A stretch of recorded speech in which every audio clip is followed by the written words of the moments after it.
اعوذ باللہ من الشیطان الرجیم، بسم اللہ الرحمن الرحیم۔ حج کا مہینہ ہے اور لوگ حج پر گئے ہوئے ہیں۔ جو لوگ حج پہ نہیں جا پائے وہ اپنے اپنے گھروں میں قربانی دینا چاہتے ہیں۔ اب چونکہ میڈیا عام ہو گیا ہے، لوگ سوالات بڑی آسانی سے کر لے رہے ہیں۔ کچھ لوگوں نے بڑا کام کیا ہے دین پہ، قرآن کی خدمت کی ہے، قرآن کی تبلیغ کی ہے۔ میں بھی اسی دوڑ میں ہوں، میں بھی اپنی ذمہ داری کو سمجھتا ہوں، میرے پاس بھی سوالات آتے ہیں۔ اس کے ساتھ ساتھ کچھ ظالم بھی کھڑے ہوئے ہیں جو قرآن کے خلاف کارروائی کرتے ہیں۔ وہ ہر زمانے میں رہے ہیں، نبیوں کے خلاف رہے ہیں۔ اب کوئی نبی تو ہے نہیں، تو لہٰذا قرآن کے خلاف جو کر سکتے کرو، اور جو شخص قرآن کا نام لے کے قرآن کی دعوت دے رہا ہو، قرآن کو ڈیفینڈ کر رہا ہو، اس کے خلاف کارروائی کرتے ہیں۔ چنانچہ کافی دشمن بھی ہو گئے ہیں میرے،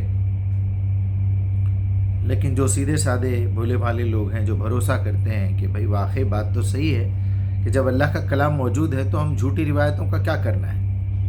لیکن اس میں سے کچھ لوگ نکل کے ساری روایات کا انکار کر دیتے ہیں، ہسٹری کا انکار کر دیتے ہیں۔ اب ایک فرقہ ایسا بھی ہے جو اپنے آپ کو صرف قرآن کا دامن پکڑ کے چل رہے ہیں، ہم ہر چیز قرآن سے دیکھیں گے، ضد لے کے بیٹھا ہوا ہے۔ جیسا ایک زمانہ تھا، لوگ حدیثوں کو لے کے، روایتوں کو لے کے، بخاری مسلم سیاستہ کو لے کے ضد لے کے بیٹھ گئے تھے، جو اس میں ہے وہی دین ہے۔ تو یہ دونوں الگ الگ ایکسٹریمیں ہیں۔ قرآن بے شک اللہ کی کتاب ہے، مکمل ہے، اور جو ہے پوری ہدایت کا اس میں سامان ہے۔ البتہ زندگی گزارنے کی چھوٹی موٹی چیزیں لکھنے کی ضرورت نہیں ہے۔ کپڑے کیسے پہننا ہے، کھانا کیسے بنانا ہے، کھانا سیدھے ہاتھ سے کھانا یا بائیں ہاتھ سے کھانا، سیدھے بیٹھ کے کھانا یا الٹے لٹک کے کھانا، یہ قرآن کا موضوع نہیں ہے۔ قرآن کا موضوع یہ ہے کہ آپ کے اندر پیوریفیکیشن ہو، بدن کی طہارت، بطن کی طہارت، روح کی طہارت۔ یہ بتانے کے لیے آیا ہے قرآن کہ آپ کو جنت میں واپس جانے کے لیے کیا کرائٹیریا، کیا کنڈیشنز چاہیے، بس۔ چنانچہ سوالات مسلسل آ رہے ہیں کہ بھائی آپ کو 10 دن تک بال نہیں کٹوانا ہے، ناخن نہیں کاٹنا ہے، شیو نہیں کرنا ہے، یہ نہیں کرنا ہے۔ ایسا کیوں؟ قربانی دینا ہے تو کیا ہر ایک کے اوپر قربانی فرض ہے؟ کہاں لکھا ہوا ہے قرآن میں کہ ہر شخص قربانی دینا ہے؟ اور یہ قربانی ہے کیا چیز؟ تو اس میں سے کچھ لوگ سرے سے قربانی کا، عید الاضحیٰ کا، سب کا انکار کر رہے ہیں اور کہہ رہے ہیں کہ یہ قصہ بالکل جھوٹا ہے۔ ابراہیم علیہ السلام نے اسماعیل علیہ السلام کے گلے پہ چھری پھرائی تھی، اور ایسا اور ویسا، بہت ساری باتیں ہیں۔ تو میں نے سوچا، چونکہ میں قرآن کو ڈیفینڈ کرتا ہوں، قرآن کی طرف سے بات کرتا ہوں، کوئی لوگ اگر اللہ پہ الزام لگائیں، اللہ کے رسول کی شخصیت کے خلاف بات کرے، قرآن کے خلاف بات کرے، تو میں اپنی ذمہ داری سمجھتا ہوں، کیونکہ میں ایک اللہ کا ایسا بندہ ہوں جو فرما برداری کی کوشش کر رہا ہے، اور اتفاق سے میں مسلمانوں میں پیدا ہوا ہوں اور مجھے فری میں قرآن مل گیا ہے۔ تو شاید لوگوں کے پاس اس کی اہمیت نہ ہو، لیکن میرے پاس ہے۔ آج میں آپ کو سورہ صافات کی 37 نمبر کی صورت ہے، آیت نمبر 100 سے 113 تک اس کا ترجمہ سنا دوں گا، آپ سمجھ جائیں گے۔ ترجمہ: اے پروردگار، مجھے ایک بیٹا عطا کر، یعنی ابراہیم علیہ السلام کا ذکر چل رہا اوپر سے، آپ یہ 13، 14، 15 3 رکوع پڑھ لیجئے۔ اے پروردگار، مجھے ایک بیٹا عطا کر جو صالحوں میں سے ہو، صالح ہو۔ اس دعا میں جواب میں ہم نے اس کو ایک حلیم بیٹا، بردبار لڑکے کی بشارت دے دی۔ وہ لڑکا جب اس کے ساتھ دوڑ دھوپ کرنے کی عمر کو پہنچ گیا تو ایک روز ابراہیم نے اس سے کہا، بیٹا، میں خواب میں دیکھتا ہوں کہ میں تجھے ذبح کر رہا ہوں۔ یہاں عربی الفاظ بھی آپ سن لیجئے۔ ربی حبلی من الصالحین فبشرناہم بغلام حلیم، ایک بچے کی ہم نے ان کو بشارت دی جو بردبار ہوگا۔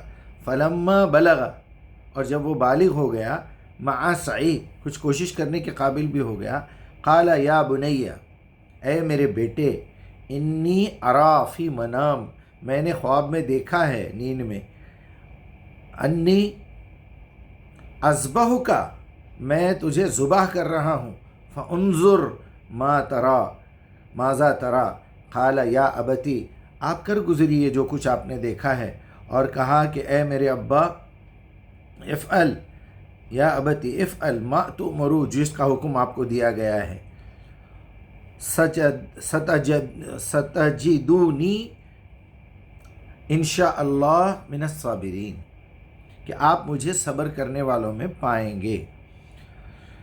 خواب میں دیکھتا ہوں کہ میں تجھے ذبح کر رہا ہوں، اب تو بتا تیرا کیا خیال ہے؟ اس نے کہا ابا جان، جو کچھ آپ کو حکم دیا جا رہا ہے اسے کر ڈالیے، آپ انشاءاللہ مجھے صابروں میں سے پائیں گے۔ آخر کو جب ان دونوں نے سر تسلیم خم کر دیا اور ابراہیم نے اپنے بیٹے کے ماتھے کے بل اس کو گرا دیا، اور ہم نے ندا دی کہ اے ابراہیم، تو نے خواب سچ کر دکھایا، ہم نیکی کرنے والوں کو ایسی ہی جزا دیتے ہیں۔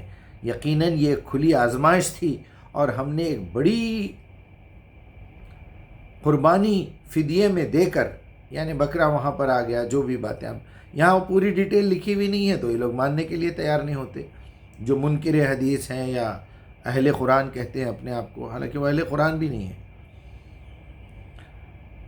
اسی طرح جزا دیتے ہیں۔ یقیناً ایک کھلی آزمائش تھی، اور ہم نے ایک بڑی قربانی فدیے میں دے کر اس بچے کو چھڑا لیا، اور اس کی تعریف و توصیف ہمیشہ کے لیے بعد کی نسلوں میں چھوڑ دی۔ یہ ہے وہ نشان جہاں سے ہم سب کے لیے قربانی سنت ہو جاتی ہے۔ سلام ہے ابراہیم پر، ہم نیکی کرنے والوں کو ایسی ہی جزا دیتے ہیں۔ یقیناً وہ ہمارے مومن بندوں میں سے تھا، اور ہم نے اسے اسحاق کی بشارت دی، ایک نبی صالحین میں سے، اور اسے اور اسحاق کو برکت دی۔ اب ان دونوں کی ذریت میں سے کوئی محسن ہے اور کوئی اپنے نفس پر سری ظلم کرنے والا ہے۔ یہاں اشارہ انہی یہودیوں کی طرف ہے۔ اسحاق علیہ السلام کے بعد داؤد کے بعد جو ہے یعقوب، پھر یوسف، اور یہ سب سلسلہ چلتا رہا موسیٰ اور عیسیٰ تک۔ میں اس رکوع کے پڑھنے کے بعد آپ سے صرف اتنی گزارش کروں گا کہ عذراء کرم قرآن کو اپنے ہاتھ میں لیجئے، ایک ایک لفظ کو لکھیے۔ اپنے وقت کا صحیح استعمال اس سے زیادہ اچھا نہیں ہو سکتا۔ جو کچھ سمجھ میں آ رہا ہے، جھوٹ بولنا چھوڑ دیجئے، خیانت کرنا چھوڑ دیجئے، چوری چھوڑ دیجئے، حلال کھائیے، حرام کام مت کیجئے، بے حیائی مت کیجئے، شرک مت کیجئے۔ سارے فضول کام چھوڑنے کا بہترین طریقہ یہ ہے کہ قرآن کا علم حاصل کرنا شروع کیجئے۔ اپنے ہاتھ سے قرآن کو لکھیے لفظ بہ لفظ، کوشش کیجئے وہ لفظ کہاں کہاں پر اور جگہ پہ آیا ہے۔ 10 ترجمے مجھ سے پوچھئے، آن لائن ہر ترجمہ فری ہے آپ کو۔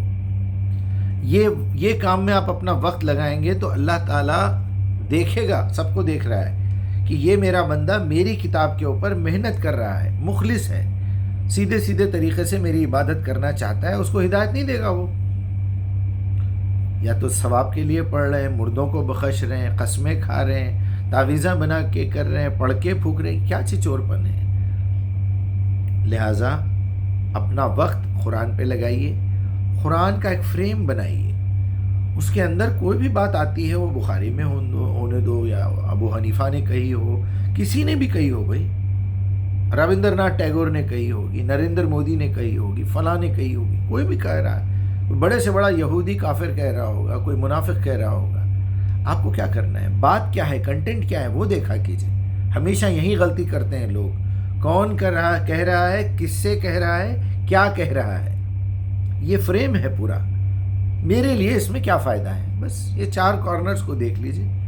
آپ اپنے رب کے سامنے سجدہ ریز ہو کے دعا کیجئے کہ اللہ جو کچھ بھی میں نے پڑھا ہے اس کا صحیح فہم میرے دل و دماغ میں ڈال دیجئے۔ اسے ہدایت کہتے ہیں، پریشانی کی کوئی بات ہی نہیں ہے۔ ضد میں مت جائیے، ٹائم ویسٹ مت کیجئے، یہ صحیح وہ غلط اور یہ وہ۔ تو میں امید کرتا ہوں کہ میری بات سمجھ میں آ رہی ہوگی۔ آپ کو اگر ناخن نہیں کاٹنا ہے، بال نہیں کاٹنا ہے، مت کاٹیے۔ قربانی دینا ہے، نہیں دینا ہے، زندگی میں 1 بار دے رہے ہیں، 2 بار دے رہے ہیں، آپ کی استطاعت ہے تو دیجیے۔ صلح حدیبیہ کے وقت آپ صلی اللہ علیہ وسلم نے اونٹوں کی قربانی دی ہے، جا نہیں سکے لیکن قربانی دے دی۔ اسی کے ساتھ میں امید کرتا ہوں کہ آپ کی بات سمجھ میں آ جائے گی۔ حج کرنے کی کوشش کیجیے، نہیں تو عمرہ یا قربانی۔